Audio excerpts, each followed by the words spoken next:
Hello friend, this is Rohan. तो आज की इस वीडियो में हम फिलिप्स कर्व एनालिसिस के बारे में पढ़ेंगे। फिलिप्स कर्व है जो आर्थर डब्ल्यू फिलिप्स ने दी थी।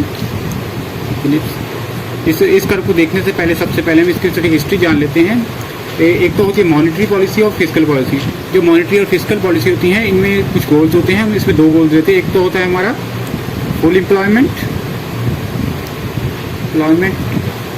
और दूसरा होता है प्राइस स्टेबिलिटी। ये दो गोल होते हैं, लेकिन आर्थर डब्ल्यू फिलिप्स ने कहा कि हम ये दोनों गोल्स को एक साथ अचीव नहीं कर सकते। अगर हमने कोई गोल अचीव करना है तो इसको, अगर मान लीजिए प्राइस स्टेबिलिटी देखनी है तो हमें फुल एम्प्लॉयमेंट को छोड़ना पड़ेगा। अगर फुल एम्प्लॉयमेंट प्राप्त करना है तो हमें प्राइस स्टेबिलिटी को छोड़ना पड़ेगा। इस तरह हम इन दोनों में से एक ही गोल को अचीव कर सकते हैं। और इससे पहले जॉन मेयर्ड केज ने बताया था कि जब तक देश में अनएम्प्लॉयमेंट है तो देश में जो है जब इन्वेस्टमेंट करेंगे हम तो इससे क्या होगा, एक तो प्रोडक्शन बढ़ेगा, एम्प्लॉयमेंट बढ़ेगा, जब तक कि हमारे फुल एम्प्लॉयमेंट नहीं है। लेकिन जब हमारे पास फुल एम्प्लॉयमेंट आ जाएगा उसके बाद भी अगर हम इन्वेस्टमेंट करेंगे तो उसके बाद इन्फ्लेशन आना स्टार्ट हो जाएगा, ये केन्स ने बताया था। क्योंकि जब हम करेंगे उसके बाद भी इन्वेस्टमेंट करेंगे तो हमारे पास लेबर तो है नहीं, और उसके ज़्यादा इन्वेस्टमेंट करने से जो है प्राइसेस अप होने लग जाएगा, जिससे कि देश में इन्फ्लेशन आ जाएगा। अब हम आर्थर डब्ल्यू फिलिप्स को देखते हैं। आर्थर डब्ल्यू फिलिप्स ने यूके और इंग्लैंड में मतलब कि एक आंकड़े इकट्ठे किए, और आंकड़े को इकट्ठे करने के बाद उसने 1954 में अपना एक सिद्धांत पेश किया और उसने एक संबंध को स्थापित किया जिसको उसने इस तरह से शो किया। इस साइड ले रहे हैं हम अनएम्प्लॉयमेंट और इस साइड ले रहे हैं इन्फ्लेशन। अब हम ये हमारी पीसी का फिलिप्स कर्व है, ये हमें शो कर रही है कि इन्फ्लेशन और अनएम्प्लॉयमेंट में हमें ट्रेड ऑफ करना पड़ेगा। अब यहाँ पे हमारा जो है इन्फ्लेशन रेट 0 है बिल्कुल।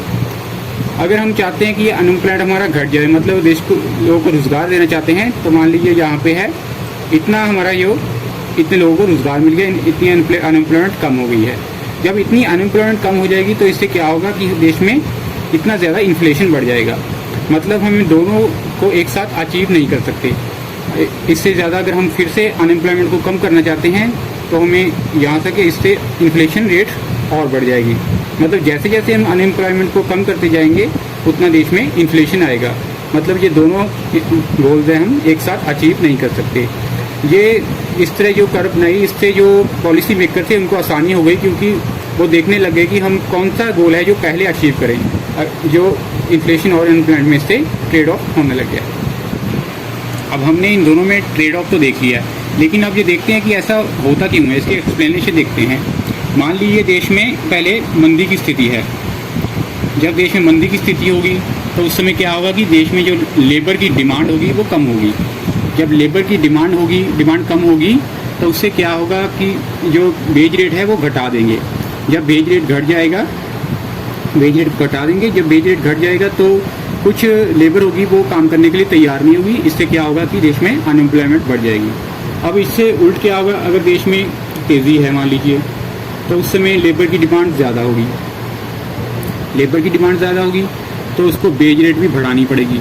जब वेज रेट बढ़ाई जाएगी तो उससे क्या होगा, उनको लेबर को रोज़गार मिल जाएगा। लेकिन जब वेज रेट बढ़ेगी उससे कॉस्ट भी बढ़ जाएगी। इससे कॉस्ट बढ़ेगी तो देश में इन्फ्लेशन आएगी। मतलब इन दोनों कारणों से इनमें यह ट्रेड ऑफ होता रहता है। ये जो फिलिप्स कर्व था ये उसने 1954 में दिया था, लेकिन 1970 में एक अलग सी कंडीशन आ गई। उस समय क्या था कि देश में अनएम्प्लॉयमेंट भी बढ़ रही थी और साथ ही साथ इन्फ्लेशन भी बढ़ रही थी।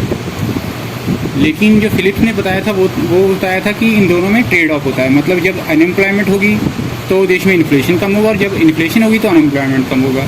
लेकिन जो 1970 में कंडीशन आई, ये दोनों ही बढ़ रहे थे, अनएम्प्लॉयमेंट और इन्फ्लेशन। इस तरह देश को, इसका जो कंडीशन को बताया उसको स्टैगफ्लेशन बताया गया, मतलब गतिहीन स्थिति। उस टाइम में जो इकोनॉमी थी वो एक स्टैगनेट पे थी और इन्फ्लेशन भी बढ़ रहा था। इस स्थिति को स्टैगफ्लेशन बताया। ये ऐसा क्यों हो रहा था, इसके देखने के लिए कुछ अर्थशास्त्री ने अध्ययन किया, जिसमें से सबसे पहले फ्रीडमैन